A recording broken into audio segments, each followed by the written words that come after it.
Yaxşı bir çay ilə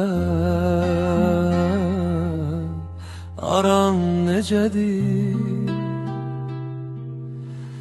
Gəncə limonuyla Lənkəran çayı. Dur gəl bir çay içək, olub keçənləri biz yada salaq, xoş söhbət edək. Limonlu çay ilə gilas mürəbbəsi, gözəl bir insanla daha ləzzətli. Doymaq olmur nə söhbətdən, nə çaydan, bu gözəl həyatdan, gözəl dünyadan. Limonlu çay ilə gilas mürəbbəsi, gözəl bir insanla daha ləzzətli. Doymaq olmur nə söhbətdən, nə çaydan, bu gözəl həyatdan, gözəl dünyadan.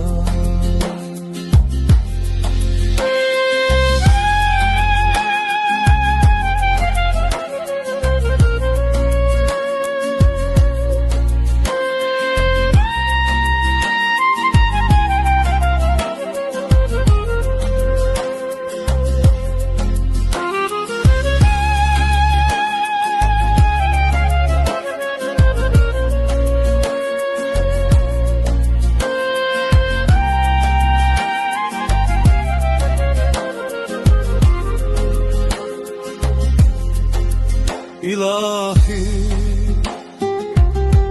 şükürlər sənə, şükür dünənimə,